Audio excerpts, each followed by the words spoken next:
For most parents, letting your child go outside to play is an act of trust. You watch them walk away, tell them to stay close, to stay where you can see them. And as a parent, you believe the world will return them safely. Because that's how it's supposed to be.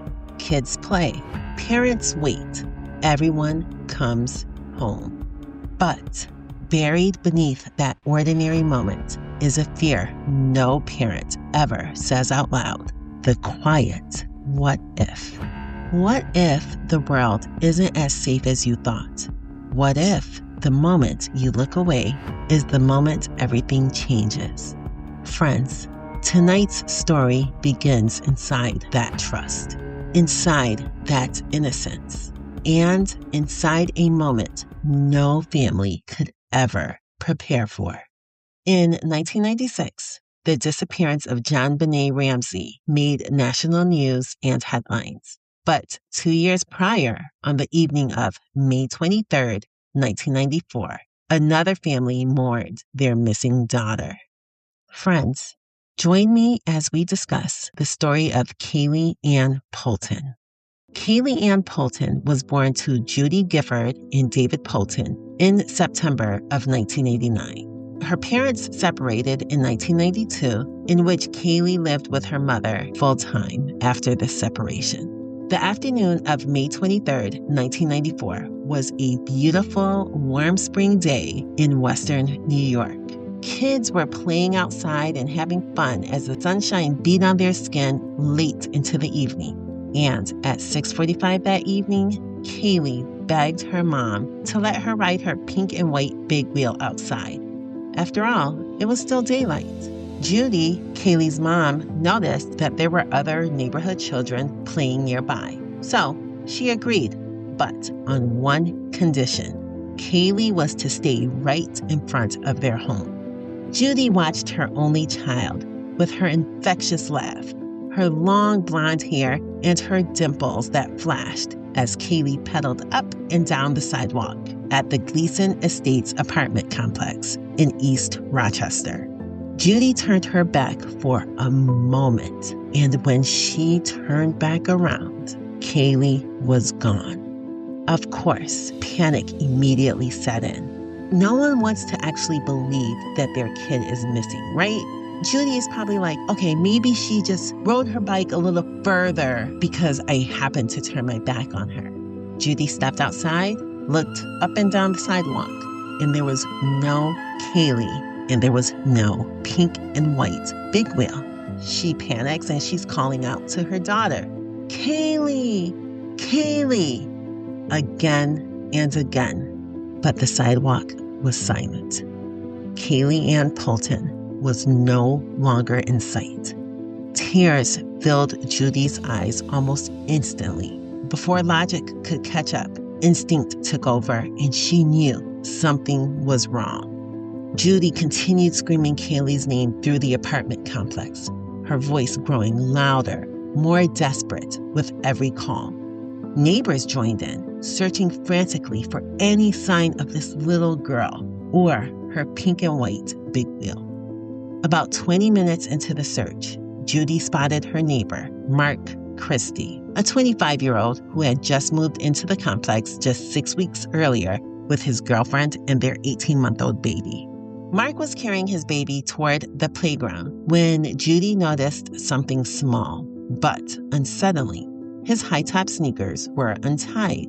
In her panic, she stopped him and asked if he had seen Kaylee. Mark simply replied, no, and kept walking. Of course, Judy is like, okay, this guy's a weirdo. She called the police, and through panic and tears, she told the dispatcher that her daughter was missing. In that moment, it became painfully clear that Judy Gifford was living every parent's worst nightmare. Her baby was gone, and no one knew where she was. My heart absolutely goes out to Judy Gifford. I cannot even imagine what she must be feeling at this moment. And my heart goes out to little Kaylee too. So young and so innocent. Yeah.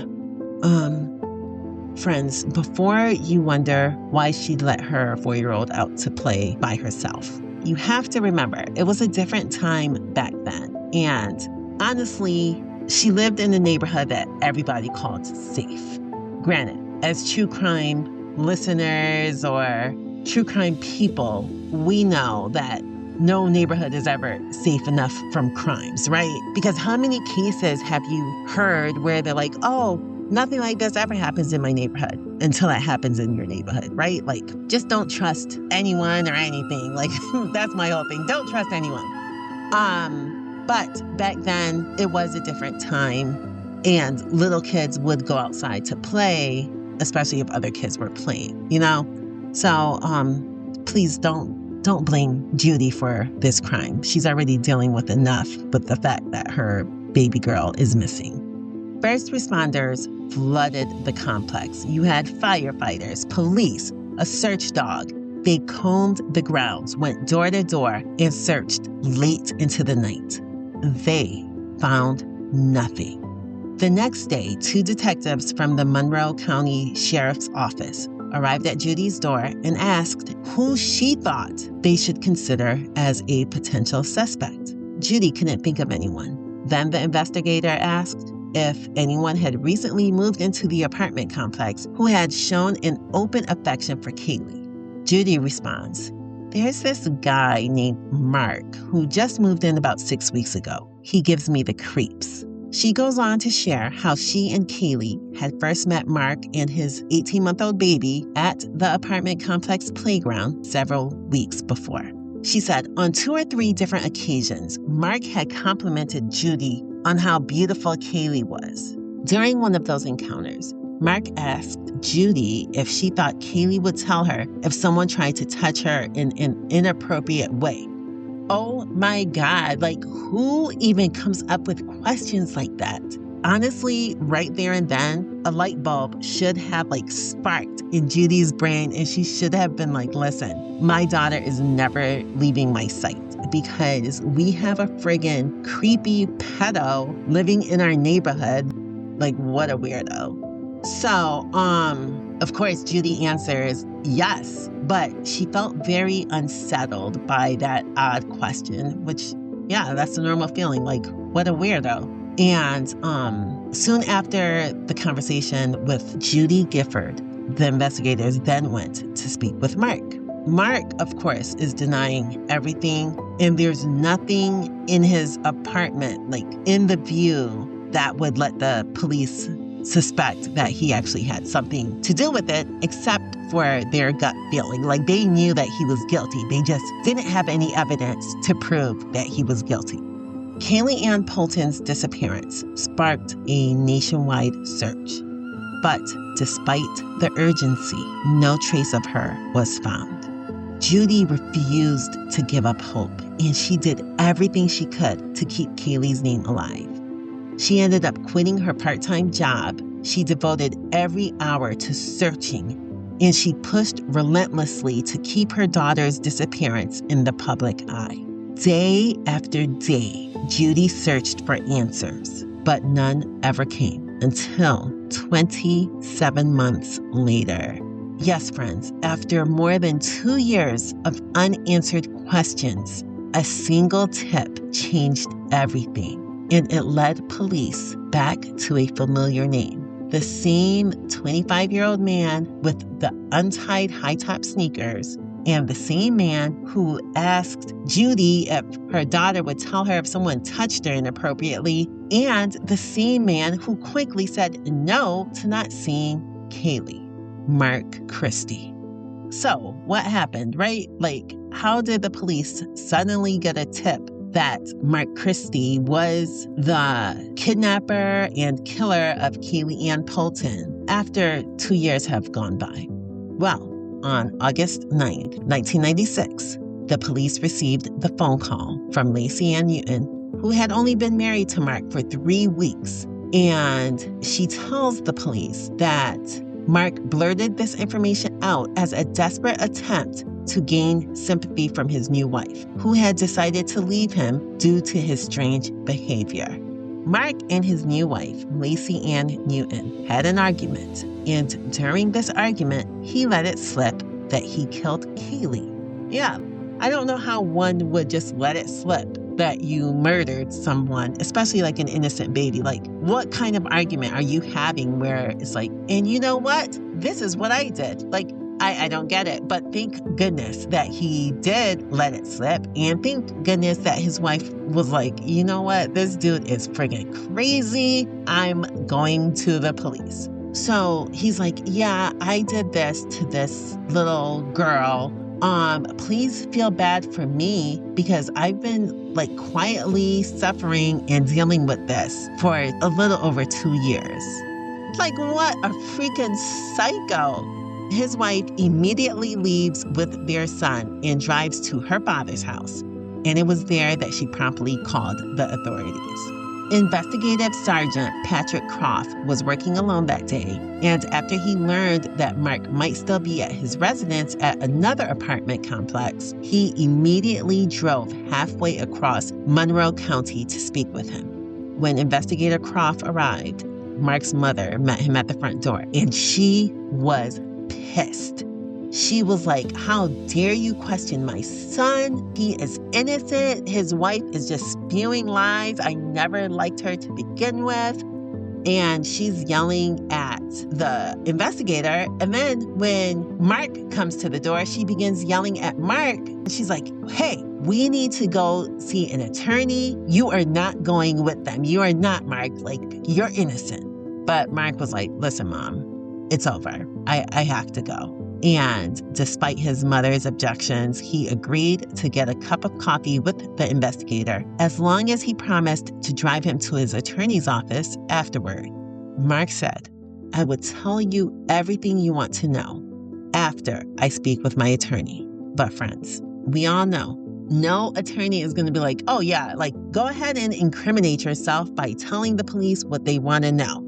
No, the investigator knew that if he talks to his lawyer, he's never going to share any of this information with him. And we all know it. So, Investigator Croft said her parents will never find out exactly what happened to their baby or if she suffered. Mark answered, she didn't suffer. As they drove back towards Rochester, Investigator Croft suggested that they get lunch. And Mark was like, oh, yes, please, I am starving. And Mark and the investigator went to this small but well-known Italian restaurant in Rochester called Roncone's. And once they began eating, Mark became relaxed. And, you know, like delicious food will do that for you. Mark was fooled by the peaceful atmosphere and the delicious food. And next thing you know, he begins to sing. He states how badly he felt about what he had done to Kaylee. He said he had been living a nightmare ever since, haunted by Kaylee's face on a missing child poster all over the country. And during the 2.5 years that Kaylee had been missing, her case had been featured on local news, but did not appear on national news. Investigator Croft knew that Mark was a person who liked to feel in control, so he attempted to appeal to his pride by telling him he had beaten the police fair and square.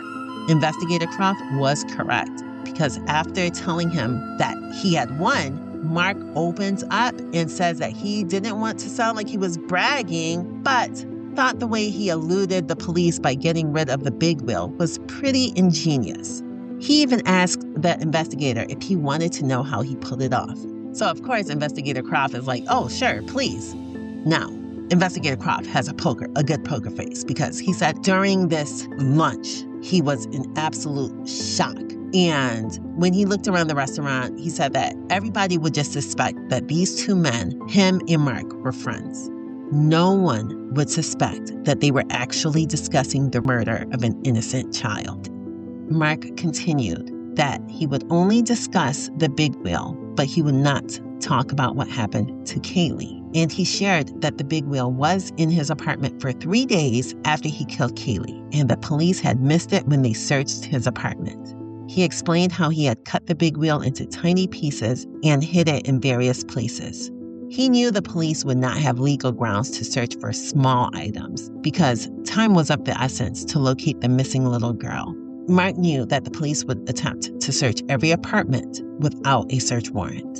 The exception allowed the police to look for a missing child to preserve the child's life, but not for evidence of a crime. So Mark ended up hiding pieces of Kaylee's big wheel in articles of clothing, which were stored in drawers and cabinets. He concealed them so well that even his wife never found a single piece. Remarkably, Mark accomplished this before his wife returned home from work, the very same night he murdered Kaylee. When he needed to sneak the big wheel through the police roadblock at the apartment complex, Mark placed the tiny pieces in several small duffel bags and put them in the passenger compartment of his vehicle. He said that 7 New York State troopers were at the roadblock when he passed through with Kaylee's big wheel. He thought his heart was going to jump out of his chest when he handed the keys over to one of the troopers, thinking the police were going to search his entire vehicle and everything in it. However, they never asked to see what was inside of the duffel bags. Once he made it through the roadblock, Mark drove to each of the 4 corners of the county and got rid of the pieces. He shared how badly he felt for making the police work so hard over the past few years. Really, Mark? Like, if you felt so bad, you could have come forward a lot sooner, like 2.5 years ago. And of course, Investigator Croft doesn't believe any sympathy that Mark is showing at this moment.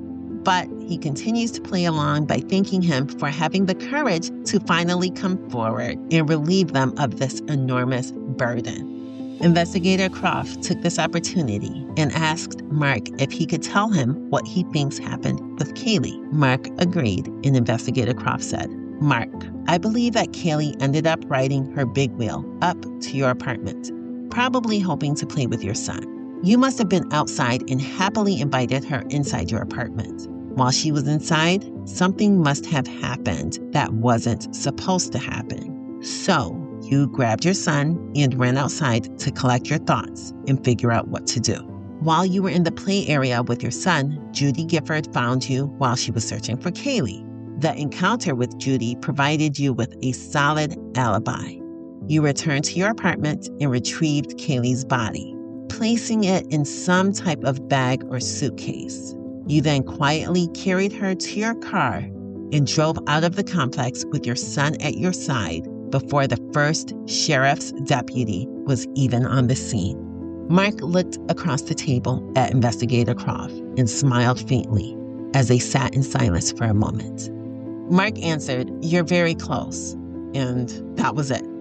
Investigator Croft assured Mark that Judy and David, Kaylee's parents, would be very grateful if he could share at least some details about Kaylee's death.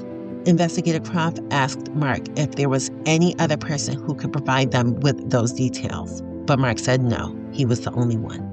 Mark shared how he thought about Kaylee every day and how he had been trying to think of a way to retrieve her body from the cooling tank in the building where he worked as a security guard at the time. Mark said he feared that Kaylee's body would eventually be discovered and the police would be able to immediately connect him to it.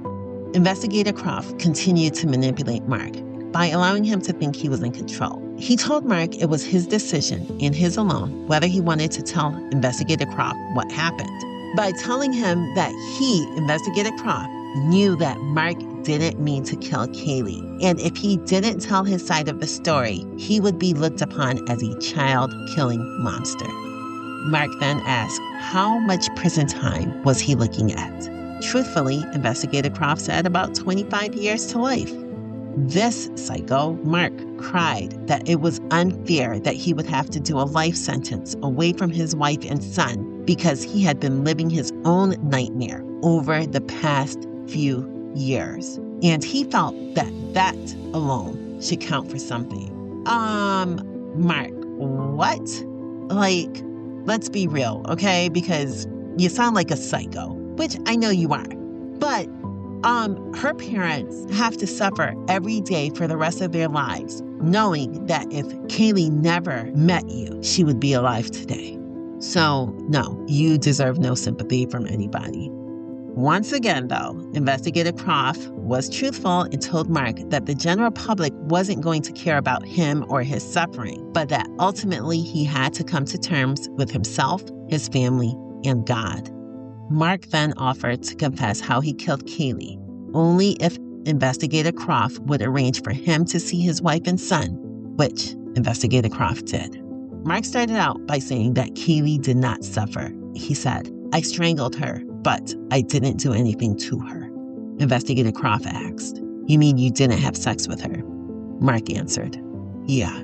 Investigator Croft knew he was lying. All he thought about was how afraid that poor little girl must have been during her last moments on Earth. Like us, he found it absolutely astonishing that her killer was upset that he wasn't going to be given special consideration for his so-called suffering over the 2.5 years that no one knew what happened to Kaylee or where she was. Investigator Croft continued to ask what happened that night, and Mark said that Kaylee rode over to his apartment on her big wheel and asked if she could play with his son, Alex. Mark knew her mother would not approve of Kaylee going into his apartment, so he let her in and placed her big wheel in the kitchen so that no one would see it next to his apartment door. Mark said that Kaylee went upstairs with Alex to Alex's room and started playing with his toys while he went into his bedroom across the hall. About 10 minutes later, Mark heard Judy calling out her name. He got nervous, fearing he would get into trouble for having Kaylee in the apartment. Mark said that Kaylee walked across the hall into his bedroom at that time. Seeing the little girl in his bedroom, he panicked and strangled her to death. He maintained that he felt like he was dreaming during the entire event. Investigator Croft still believed that Mark was actually sexually assaulting 4-year-old Kaylee and got spooked when he heard her mother calling out to her through the open windows of his apartment. Investigator Croft also didn't believe that Mark panicked at all. He thinks Mark made a cold, calculated decision to kill Kaylee to keep her from telling her mother what he had done to her. Investigator Croft knew that he wasn't in a position to push him about the rape while they were in the restaurant. Yes, friends, so much time has gone by. Can you believe that they're still having this conversation in public at an Italian restaurant? This is a heck of a bombshell to be receiving during the lunch hour. But Investigator Croft is keeping his poker face, okay? And he's playing into Mark's ego. Investigator Croft used his knowledge of criminals and thought the only way Mark would keep talking to him was if he stayed in control of the conversation, because he knew that most child predators never admit to raping a child because it reveals just how very sick, twisted, and evil they really are. He said that Mark Christie was attempting to rationalize his despicable actions as a panic response to what Kaylee's mother might do if she found her daughter in his apartment. Mark said he carried Kaylee's body downstairs and placed her on the dining room floor. He then went outside with his son to collect his thoughts. While outside, he saw Judy in the playground area as she was searching for her daughter. When the panic-stricken mother asked him if he had seen Kaylee, he coolly replied, no, knowing he now possessed an airtight alibi from the victim's own mother. Mark returned to his apartment and realized it wasn't a dream when he saw Kaylee's body lying on the floor. He placed her body in a laundry basket, covered it up with a blanket, carried the basket to his vehicle, and placed it in the trunk, with his young son accompanying him. Mark then drove to Nortel Company on Humboldt Street in the city of Rochester, where he was employed as a security guard. He drove around to the back of the building, placed the laundry basket outside of the rear door to the utility room, and then he drove his son around to the front and went inside the main entrance. Mark told the 2 security guards on duty he had left something important at work and came back to pick it up. While carrying his own child, he walked to the back of the building and retrieved Kaylee's body through the rear exterior door of the utility room. He then climbed to the top of an enclosed 30,000-gallon tank filled with liquid coolant. He opened the hatch door and dumped her body inside the tank after tying a piece of heavy metal equipment to her in order to weigh her down. Mark concludes his confession with, "It should have never happened. It was a waste," in which Investigator Croft responds, "You're right, Mark. It should never have happened." Investigator Croft then paid the bill and drove Mark to his office. Once they arrived at Investigator Croft's office, he allowed Mark to call his attorney. Mark Christie was then arrested that night, August 10, 1996, and charged with the murder of Kaylee Ann Poulton. In October 1997, he pled guilty to the murder and was given a sentence of 25 years to life in prison. He is serving out that life sentence in the custody of the New York State Department of Corrections. Years later, new information came to light that implicated Mark in another murder that took place in 1988. 74-year-old Viola Manville was shot with a BB gun and beaten to death. At the time, Mark was a prime suspect because he had bragged to some of his friends about the killing. But Frank Sterling was convicted for the murder in 1991 due to a videotaped confession. One he later stated was coerced. New DNA evidence ruled out Frank Sterling as the killer in 2010, exonerating him after 19 years in prison. When Mark was questioned regarding the DNA evidence that tied him to Viola's murder, he confessed to the police that he killed her as well. He was able to tell police details about the crime that were not made public.